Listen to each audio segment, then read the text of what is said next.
So this is the story of how we bought an old RV off Facebook Marketplace for $5,500. How do you like our new RV? This is our new motorhome and it's getting ready to take us to some cool places or probably nowhere at all. I don't know, we're probably not going very far in it. It's on break. And turned it into our awesome retro home on wheels. We're Craig and Victoria, a couple traveling full-time in RVs for over 4 years. We sold our house back in 2021 and then set out in a used fifth wheel that we renovated ourselves. In our first year of traveling, we discovered our love for the West and had the time of our lives taking our RV all the way down the Baja Peninsula. Unfortunately, it just didn't really hold up. Between the back wall trying to fall off and major slide issues, we decided to trade it in for a brand new RV in 2023. We traveled for over a year, including a trip all the way to Alaska and back, until we decided things were going just a little bit too smooth and we were ready for our next DIY project. So we searched and searched and searched for just the right vintage rig to fix up. We ended up with this 1991 Gulfstream Conquest with the old Ford 460 engine and about 42,000 miles.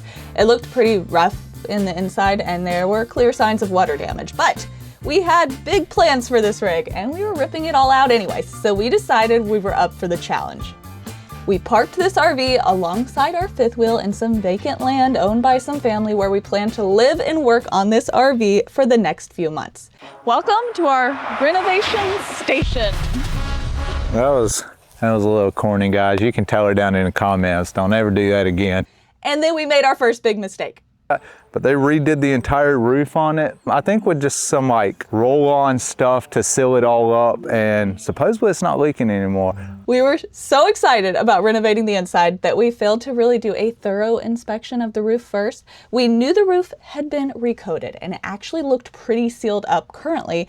Even though we did know there was previous damage, that much was pretty obvious. But we should have looked a little more closely and you'll find out why in just a bit. So it's time to demolish stuff. This was the fun part, and also when we started discovering all the extra water damage hiding beneath the flooring. Okay. That's all kind of got to be replaced, but it's not as bad as I thought it would be. We weren't really surprised, and it wasn't as bad as we thought it might be. We also decided we were feeling really adventurous and going to build all of our own cabinets too, so we took everything out and then realized I think we got in over our heads. I think we did too much. But it's all gone now, so the only option is to continue onward. We strip out rotten wood so we can glue and staple new sheets of Luan for the walls, and we make the first of many, many Home Depot runs. And yes, we should be wearing masks. We are not, but we can't do anything about it now. But you can, so wear a mask when you're dealing with rotten wood that could have mold. First priority is the floors so we don't fall through the bottom of the RV. There are previous repairs, but they were cut without landing on any braces, so those areas still flex a lot. We remove the bad patches, add bracing because there's not much to begin with, and lay new subfloor. Pop the foam out so we could put the braces in, and then we discovered that some of the braces are under the insulation channel and some of the braces are in the insulation channel. So we're dealing with a lot of new discoveries, we'll call them. A lot of mess. This is a big old mess.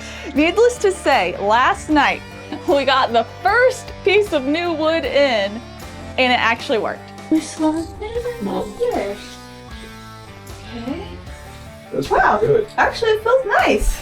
We choose OSB sheathing to match what the factory used, but in hindsight, sturdier plywood might have added some extra rigidity that would have been nice, but it would have been more expensive.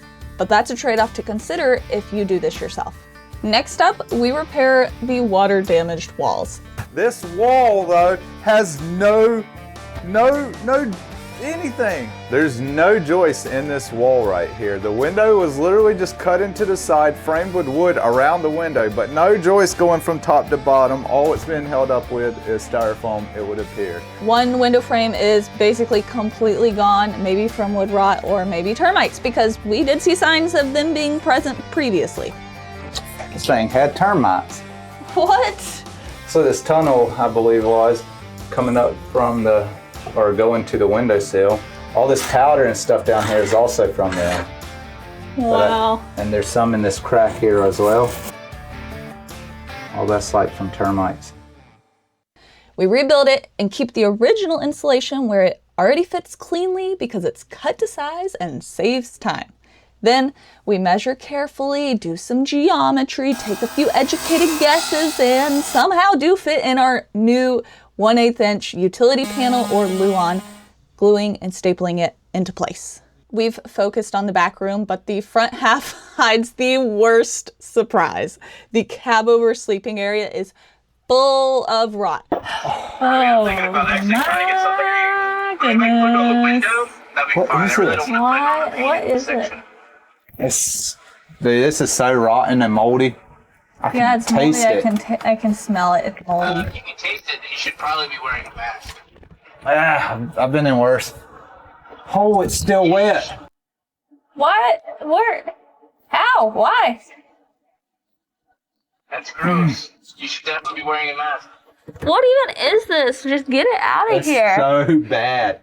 Holy. We tear everything out because sleeping above active mold is not an option for us. When we rebuild, we add insulation to the front corner because we can literally see where bare metal condensed water and soaked into the wood before. The added insulation is going to help prevent condensation from forming in the future, so hopefully we don't end up with this same problem all over again. And finally, we get to test out our future bed area to see how much room we'll actually have up there. We don't have half the bed right now. And we still fit. I mean, honestly, this is a lot of room. Also, it's gonna be nice having it slanted. Yeah, because then you can just like go right up against it. Yeah, feels nice. I feel like I'm being cuddled. Not by you. Now, what about now? It's way too hot. I got the sun just blind. We definitely got to have some curtains though. And it's more than it looks like, really. So this RV also has an onboard generator. It does not run, which is pretty typical for something this old, but Craig gets it going again. Woohoo, Craig.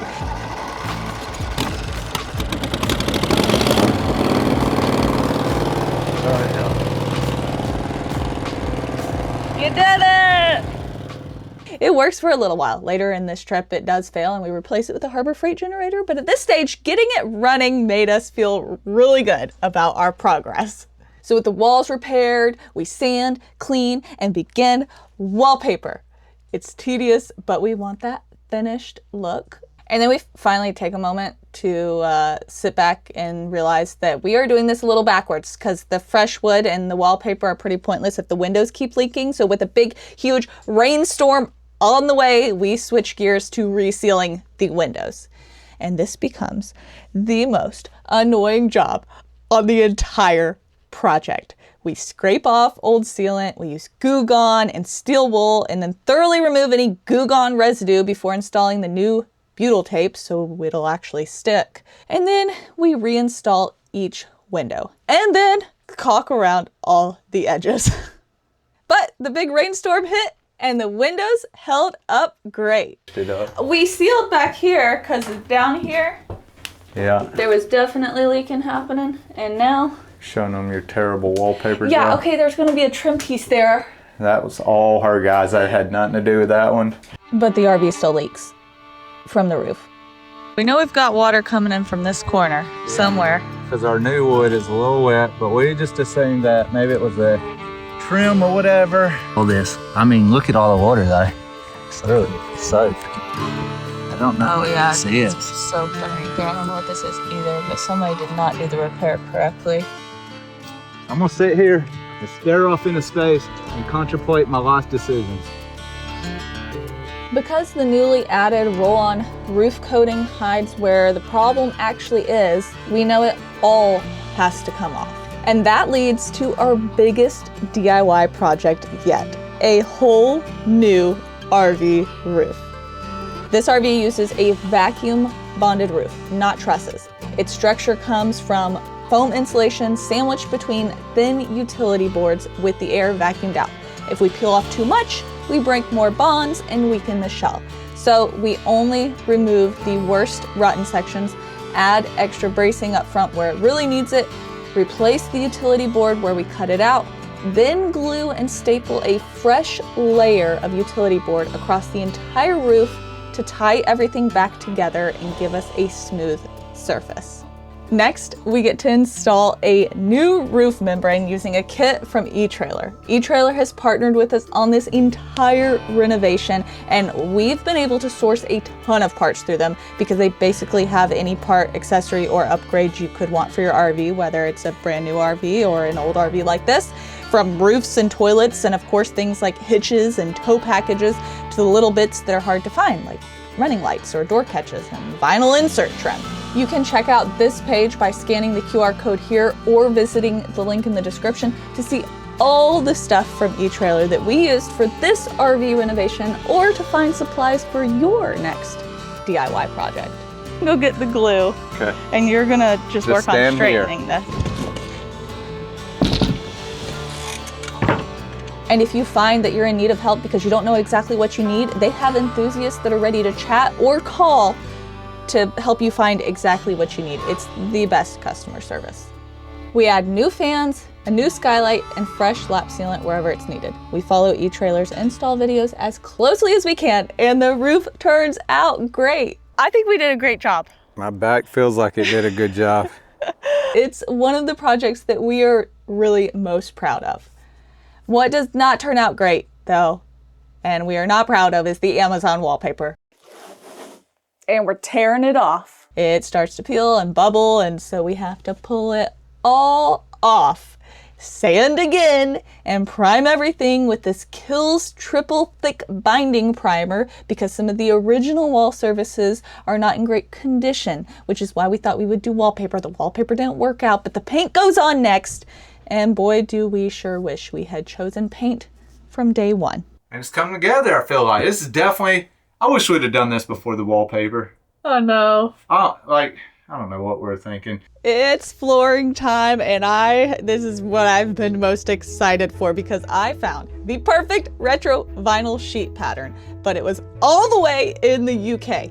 And we definitely overpaid for vinyl sheet flooring for a 34-year-old Class C, but the look is exactly what I wanted. Normally, you would not put underlayment under sheet vinyl, but our subfloor has some uneven seams and I want to protect the floor from damage. So the underlayment adds extra cushion and helps span small imperfection. The trade-off is that the softer floor can make punctures easier from above, so keep that in mind. We make the template with construction paper, transfer it to the sheet, cut it, cross our fingers and hope and pray, and then put it in to the RV, and it fits. We glued it down with multi-floor adhesive, and it looks fantastic. I love it. Next up, the kitchen. We replace the water heater with a new one from eTrailer because old ones love to leak at exactly the wrong time. It's happened to us before. We also swap out as much polybutylene pipe as we can for PEX because polybutylene is known to fail. And then we build our own cabinets out of plywood. We're just not gonna really talk about that fact that we're basically building it back exactly the same as it already was. Okay? Whose idea that was? I don't know. Hey, you did not object. You were like, yeah, let's tear out the cabinets. It is our first time and they are not perfect, but they are functional. And you know what they say, wood filler and paint make me the carpenter I ain't. For the upper cabinets, we use 1x2 framing and Luan to keep them lightweight. Oh yeah, that feels good. We even make our own countertop, cut it to size, and then laminate it. Oh gosh. Uh-oh. Oh no, help! The wind blew it. What do I need to do? Pull it up. Okay. Lay it down with a little bit overhang on everywhere. Is there overhang on your side? Yeah. Okay. Whew. I almost did it by myself. The drawer boxes and faces come together pretty quickly, but the drawer slides are the painful part. Getting everything aligned so the drawers glide smoothly takes way longer than we expected. Eventually, it all works. For the backsplash. Anyways, let's show you guys. Wait, Look one, at two, it. three. Go. Ta-da! We got this wood slat wall panel from Home Depot. I love it. An online review said, it looks nice online, but in person, it looks like a 70s kitchen. And that is exactly the vibe we are going for, since we want this RV to be a 60s to 70s retro dream. So we use it, of course. It's not a waterproof product, so use caution around sinks, but it works for us. And we carry that slat look into the shower. Yes, this is about to be a questionable choice, but here's what we do. We install wall panels above the shower pan and paint them with multiple layers of Flex Seal to create a continuous waterproof membrane. Then we rip the nicer 1x2s in half to make 1/2 inch by 2 inch slats and stain them with a waterproof staining and then mount them over the sealed walls so that the wood is decorative but not the primary water barrier. Many people questioned this choice and I understand why. But it has not leaked or had been a mold problem for us so far as that we know of. So, you know, take that for what you will. We give the toilet room a little refresh with new cabinet faces, a new sink, fixtures, and a new toilet. I don't know why the toilet is so high in this thing. This is the way it was built. You're like, you know.